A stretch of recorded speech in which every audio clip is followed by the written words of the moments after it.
Trae Young got traded, and he got traded to the Washington Wizards. Okay, now I'm here to break down everything. I'm here to tell you all about the trade. I am a couple of days late, so I might have more information than other people who have already made their videos and rushed to try to get the video out. I might, be able to break down more things for you. I'll be a little bit funnier, so make sure you stick through and watch the whole entire video.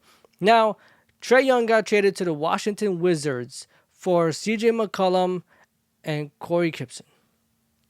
Like, bro, can we even make this up at this point? Like, what is going on with the trade? I feel like because of Rudy Gobert, because how he got traded and they gave up so much for him, that everybody's trying to bring down the price of their players now. Because first we saw the Luka trade, who got traded for Anthony Davis and a bag of chips.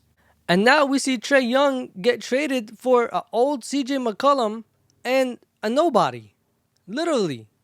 Like, who do we expect to come in and do anything? Like, both of these teams, in my opinion, could lose in this trade.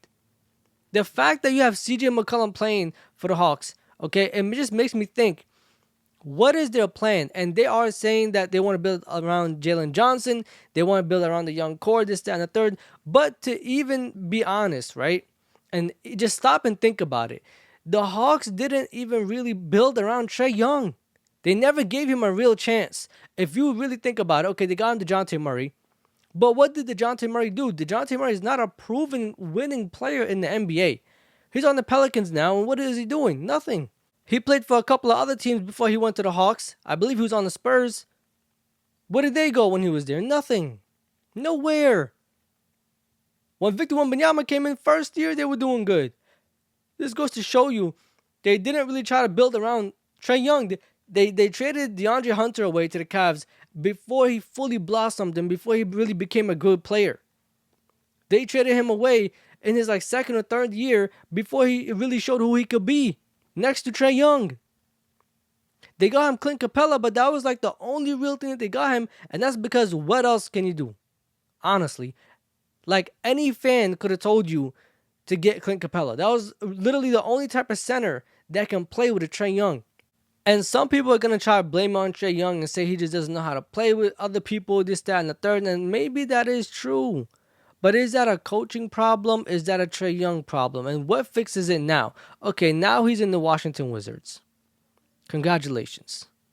I mean, thank God he's out, honestly, because who even wants to go to Atlanta?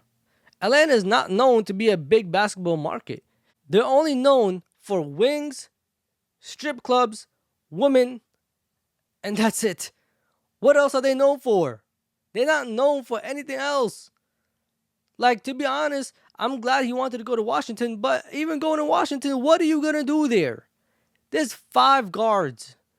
The Washington Wizards have a guard lineup of 5 people. Now, obviously, Trae Young is going to come in and he's going to take the lead and the ball is going to be on his hands, okay? But what is everybody else going to do? What is the Wizards plan? The Wizards have been taken since forever. They finally got a star. And I see a lot of people call him a superstar. Trae Young is not a superstar. Relax. Calm down. Let's bring it down a little bit. Trae Young is not a superstar. He's a star. Okay? He definitely has a big name. But he's not a superstar. Relax. But I see a lot of people talk about that. He's not a superstar. However, in the Washington Wizards, cool. And honestly, I don't know how much years he has left on his contract. I believe this is the last year. That's probably why they got CJ McCollum. But the fact that they got no picks for Trae Young is absolutely insane. That is crazy. Having no picks for a player of Trae Young's magnitude is insane, especially for a team who's saying they want to build around their young guys. You could package those picks up with a couple of other people and get better players. You could go and draft somebody. You could hold on to those picks and trade them on draft night when they're at their highest value. You can do a lot. And they didn't even get a pick, not even one pick. Not even one pick from the Washington Wizards. And that's not even the worst part. The worst part is the fact that they said they want to get out of the contract, okay, build up salary cap, okay, to get Anthony Davis. Anthony Davis? Anthony Davis. The man has not done nothing since 2020 in the bubble. Anthony Davis can't even play 10 games without an injury. Anthony Davis can't even play defense without hurting his finger on a block. Anthony Davis can't dunk the ball without hurting his wrist. Anthony Davis can't run up and down the court one time in one possession, defense and offense, to save his life. He can't even play a full game without stubbing his toe. Anthony Davis is not going to help them. And I'm so sick and tired of everybody saying, yo, let's go get Anthony Davis. What are you getting Anthony Davis for? For what? Anthony Davis cannot even play 50 games. Anthony Davis cannot win Defensive Player of the Year. Anthony Davis cannot get MVP. Anthony Davis cannot do shit. What are you getting Anthony Davis for? What is the point of Anthony Davis? I understand that his skill level is elite, but if he's not there, what are you getting? And Anthony Davis is not coming to Atlanta, my boy. Nobody's going to Atlanta, bro.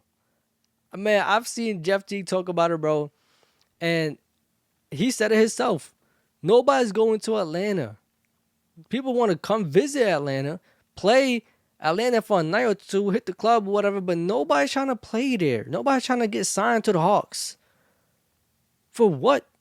Atlanta is where everybody goes to cheat on their wives. It's where everybody goes to do some degenerate shit. It's where everybody goes to turn up. It's where everybody goes to do everything else but hoop. Nobody wants to go there. Nobody wants to sign there. AD's not going there. Let go of that. Anthony Davis is going to stay on the Mavericks because now they have to just, thug this out until hopefully they prove that there's a point why they traded Luka Doncic. And you already see them regretting it after they fired Nico Harrison. So they're going to hold on to Anthony Davis and see where it takes them. But the Hawks, AD to the Hawks, that is disgusting. It's not happening. I promise you it's not happening. The Hawks haven't done nothing since Jeff Teague and them was there. The Hawks literally have done nothing. They got Trae Young and wasted like 8 years of his life. The man is 27 now. And they gave him absolutely nothing. They half-assed everything. They didn't give him a full, real team. They gave him one player here, one player there, one player that might be good, one player that might be okay. They never really cared. They never tried. They half-assed everything. Watching this right now in hindsight, and obviously hindsight is 2020, right? But watching it back, right, and really thinking about it, what did the Hawks do? Okay, Trae Young is averaging 19 points this year, played 10 games. Trae Young is also averaging 8.9 assists this year, played 10 games. Nobody cares about his rebounds, assists, and blocks. He's not doing any of that. The man is like 5'7". Trae Young is averaging 2.3 or 2.6 turnovers this year, played 10 games. He's usually averaging around 4.1, 4.2. These are his comparisons between his career averages and this year's averages. Mind you, he's only played 10 games. Now, what hurt Trae Young the most is not even the averages, is not the comparison, is not that he fell off, it's not really that he can't win, okay? It's the fact that they were winning when he was injured, and then he comes back and they go on a 6-game losing streak. They were on a 5 or 6 game winning streak when he was down. He comes back and they go on a 5 or 6 game losing streak. And they were like, you know what? Let's pull the string, man. Let's pull the plug. You're gone. You're out. And he was like, you know what? Can I just at least have some say-so where I'm going? His agent was talking to the team, this, that, and the third. And they agreed, let's trade him to the Washington Wizards. And now he's there. He's gone. He's with the Washington Wizards. Trae Young is no longer playing for Atlanta. And the real reason why he left is, honestly, it's a breakup, man. It was never going to work. Okay, in the beginning, Atlanta seemed like they were going to do something around him. They got Clint Capella. They got DeAndre Hunter. Everybody was excited. But then we come to realize they're half-assing everything, man. They're not really trying to build the bench. They're not trying to build, the starter lineup for real. They're not trying to give him the pieces that he really needs and wants. They're trying to give him pieces that's going to get him off the ball and don't actually complement his game, but they're trying to make him play a different style, which is going to take a lot. And the 2021 deep playoff run, that affected them because going to the NBA Eastern Conference Finals in 2021, playing the Bucks, taking the Bucks to like game 6 or 7. Okay, and I remember Giannis was injured that's the whole series. Honestly, he played it injured, and they still lost. They come back, win against the Sixers the series before, and dismantled that whole team. They were on a high, especially the Knicks series that same year. In the first round, they were on the high of expectations, and then the year after, they were brought back down to reality. Sometimes it does matter, man.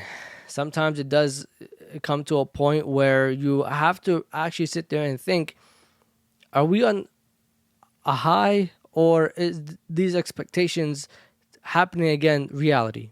And it wasn't reality at all. It was not. I mean, the Sixers should have been ended them, but they didn't. And that's all Ben Simmons' fault. And because of that, I just feel like that the Hawks front office took their legs off the gas a little bit. They moved their feet off the gas and kind of they just put the whole operation on neutral and let the car move itself. And we'll see how that went, because now he's gone. They have to pretty much start all over again. You can say you want to build around Jalen Johnson, but we'll see how that goes. And the Wizards get their star. Does that help them? Does that hurt them? We don't know. The Wizards built is like an all-guard lineup, okay, and we'll see how it all turns out. And other than that, man, I mean, other news, Ja Morant is about to get traded. The Grizzlies are already considering trading Ja Morant to any team, honestly. I think they're looking for picks and young players. I'm happy for him. It's about time that Ja gets out of Memphis. He was not even supposed to go there in the beginning. He was supposed to go to Phoenix. And everybody knew he was supposed to go to Phoenix. But the Grizzlies took him, and literally they dismantled his whole team, his whole vibe, his whole style, everything that he had going on over there. Okay, and all that is because he has some guns in the videos. Okay, I understand that. I was very high on criticizing him and trying to get him to stop to do that. But at the same time, him doing the finger gun gesture in the game does not mean anything, man. I understand it. $1 billion companies are watching. People are going to click. People are going to watch. We're going to lose sponsors. Man, if y'all don't cut it out, bro. If like that ass, bro. Like, we had Dylan Brooks play along his side. Y'all got rid of him. Y'all was saying he was a problem. But now all of a sudden he's in Phoenix doing the same thing. He was on the Rockets doing the same thing. And everybody loves him now. Now he's a good person. Now he's a great player. Now he's not just running around doing nothing. Now he's not full of talk and, just gimmicks. Come on, bro. Cut it out. Like I always say, bro, NBA is all about narratives. And right now, the narrative is Ja Morant is done. And they said they want to build around Jaren Jackson Jr. Good luck. Good luck.